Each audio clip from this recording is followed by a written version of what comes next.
Eu sou o Rodrigo, do Segundo Tele, e eu vou falar um pouco agora sobre a obra que eu estive lendo esse trimestre.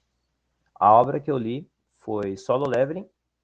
Ele é um manhwa coreano, né? Porque a gente fala mangá quando é japonês, mas por ser uma obra em quadrinhos sul-coreana, a gente fala manhwa. Se escreve com M-A-N-H-W-A. A sua publicação foi a sua primeira publicação em uma série de novel, ou seja, ela era escrita, não desenhada. Foi em 25 de junho de 2016, mas em Cacau Page. Mais tarde, ela foi publicada por íntegra na DEC Media, com o selo Papyrus. E dessa vez ela ficou por ali mesmo. E que mais tarde também, na verdade, por essa mesma editora, essa obra viria a se transformar em um manhwa, né? Ela passaria a ser desenhada e ela seria agora uma série de web novel, muito conhecida no mundo todo. Bom, agora sobre a obra em si, a história dela, o contexto no qual o mundo se passa nessa obra, Solo Leveling, é que estamos num mundo que está mudando agora. É um mundo onde, basicamente, o ano é 2016 mesmo, como o lançamento da obra, mas que começaram o surgimento de coisas anormais. A obra se passa em Seul, na capital da Coreia do Sul, e essas coisas anormais que acontecem são portais que se abrem pelo mundo, né? Ou portais que levam para outras dimensões mesmo. E dentro dessas dimensões tem diversos monstros e outras coisas totalmente absurdas, anormais, como cristais, formações rochosas e coisas que você não vê aqui no planeta Terra, claro. E, enfim, a partir que começam a aparecer esses portais, começa a dar muito problema no mundo, porque não é normal aparecer portal por aí. E essas criaturas lá dentro causam mais terror ainda. De qualquer forma, as pessoas passaram a lidar com isso usando as forças armadas, só que não é o suficiente você dar tiro em monstro. Então, um tempo depois do surgimento desses portais, pessoas começaram a desenvolver poderes. Real poderes mesmo. Essas pessoas às vezes tinham um escudo, tinham mais habilidades com escudo, magia, essas pessoas tinham algumas habilidades com espadas. E foi assim, do nada essas pessoas começaram a apresentar esses poderes. E foi meio que uma adaptação, né, natural que essas pessoas tiveram para se proteger desses portais. Essas pessoas que receberam os poderes foram chamadas de caçadores e que vão ser mais desenvolvidos para frente. Os caçadores, eles têm basicamente o objetivo de entrar nesses portais e limpar esses portais. O objetivo do portal é o quê? A gente vai ter vários monstros dentro dos portais. Aqueles monstros mais fracos, aqueles semi-bosses, que a gente chama, aqueles semi-chefões, que vão ser os monstros mais fortes, e o chefão mesmo, o boss dessa dimensão. Você vence um portal quando você derrota o chefão dessa dimensão, o boss. Aí, quando você mata o chefão dessa dimensão, você tem cerca de 1 hora para encontrar o caminho de volta para sair, porque o portal ele permanece. Você entra no portal, você para em outro mundo, e esse portal permanece lá no outro mundo. Mas você tem 1 hora apenas, após ter matado o chefão, para você voltar para o mundo normal. É óbvio que essas pessoas não entram nesses portais sozinhos, elas organizam grupos muito grandes, com cerca de 10, 20 caçadores, porque sim, é muito difícil. Mas aí vem as classificações, tanto de portais quanto de caçadores. Começando pelos portais, os portais são classificados de rank E até S, indo sendo o E o mais fraco e o S o mais forte. Isso quer dizer o quê? Que as criaturas dentro dos portais vão ficando mais fortes e mais inteligentes. Então, quando abre um portal de rank S, é avassalador. No mundo todo, na verdade, porque isso aí não acontece só em Seul, né, na Coreia do Sul. Mas o mundo todo se abala quando aparece um portal de rank S. O mundo todo, assim, os países todos têm que colaborar para eles derrotarem um portal de rank S. De qualquer forma, os caçadores também têm ranks. Tem os caçadores que apresentam habilidades mais fracas, esses são os de rank D e rank E. E tem os caçadores mais fortes também, os caçadores de rank B, A e S. mas que mais para frente também vamos conhecer os caçadores de rank global. São os caçadores que têm poder para, assim, sozinhos eles conseguem limpar uma dimensão de rank S. E basicamente é isso que acontece. Temos o nosso protagonista que se chama Sung Jin-woo.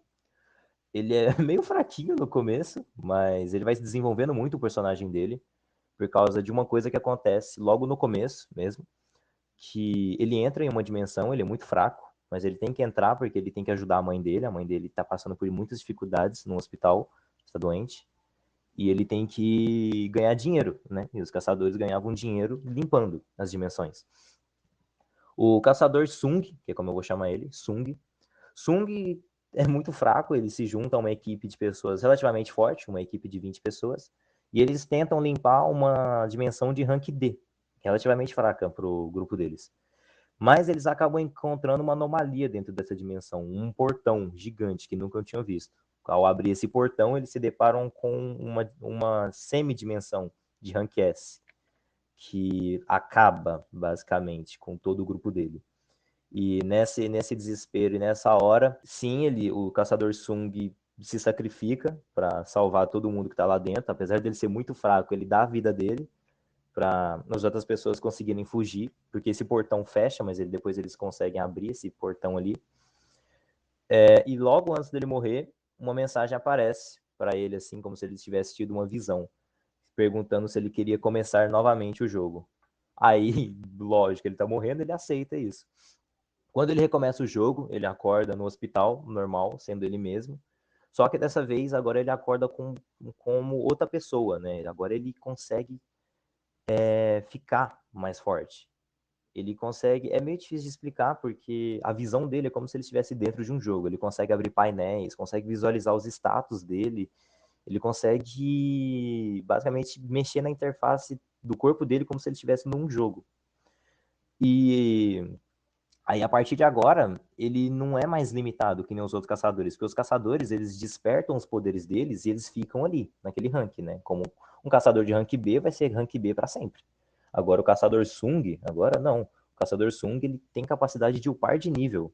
Então, ele consegue melhorar o nível dele e ficar mais forte. E essa é a vantagem, assim. Agora, ele pode limpar dimensões e ele vai ficando mais forte ao decorrer da obra. A obra se desenvolve basicamente a partir disso, o caçador Sung ficando mais forte e lidando com e descobrindo os mistérios de como e por que esses portais começaram a aparecer. E sim, é algo bem cabuloso o porquê disso, mas você vai ter que ler para saber o porquê que isso aconteceu.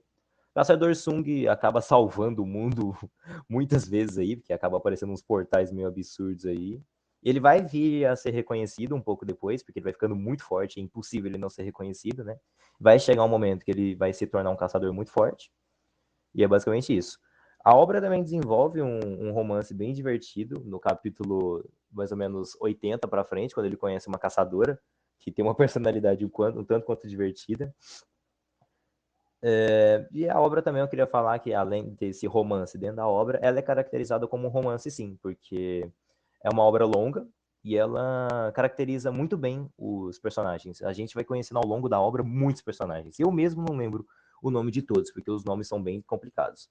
Mas os personagens da obra são muito bem desenvolvidos, cada um tem a sua história e importância dentro da obra. Agora eu vou falar um pouco sobre o autor. O autor chama Shu Gong, ele é um autor sul-coreano, claro. Ele começou a escrever em 2014 esse tipo de web novel. E sobre a sua biografia eu não tenho muito o que dizer, porque a vida pessoal dele é muito guardada. Não sei se é devido ao país ou ele mesmo que não quis se mostrar muito. Mas não tem muito sobre a biografia pessoal dele, que a gente sabe que ele é sul-coreano apenas e começou a escrever em 2014. Temos poucas informações, então, sobre sua vida pessoal, fora da área da escrita. Ele tem outras obras, que é I Am the Monarch e The Second Coming of Gluttony. Ele tem essas duas outras obras aí que são bem famosas também. A minha análise sobre o autor, assim, uma análise minha, né, já que eu não tive muitas outras fontes para pesquisar, é que em todas as obras dele ele tenta mostrar esses personagens aí que conseguem ficar muito fortes, ou esses personagens muito fortes, e sempre esse mundo de fantasia, esse mundo alternativo, com poderes, e assim, eu entendi que o autor ele queria fugir um pouco do mundo atual, desses problemas atuais que existem no mundo. Porque dentro das obras dele, esses problemas assim sociais podem ser resolvidos com poderes. E agora no mundo real nós não temos superpoderes, né? Então eu entendi que talvez é um modo de fuga dele, esse tipo de escrita. A temática da obra é fantasia mesmo, é uma obra de fantasia, divertida, assim, para você ler, descontrair, né? Curtir um pouco a história. O objetivo dela é isso mesmo, é uma obra de diversão. Agora eu queria fazer uma relação sobre a obra com a vida real, essa questão de caçadores e pessoas normais. Eu não contei antes, mas apesar de existirem esses caçadores, essas pessoas que têm poderes, ainda existem pessoas que não desenvolveram esses poderes. E sim, essas pessoas são tratadas de modos diferentes do que os caçadores, porque os caçadores recebem atenção porque eles são os heróis, né? Eles se salvam as pessoas. Enquanto as pessoas normais estão ali trabalhando, sendo um médico, um engenheiro, alguma pessoa assim. Isso a gente pode relacionar com a divisão de caças, né? Divisão em sociedade, que tinha lá na Índia, né? A gente notou isso já. A obra é muito legal, sim. Eu estou lendo ela ainda, porque ela está em lançamento. Mas a obra é muito boa, recomendo plenamente. É uma obra muito divertida, de comédia, e que você consegue distrair muito. Assim, é uma obra que tem muito poder, muita luta, para você que gosta de luta. E é basicamente isso, então.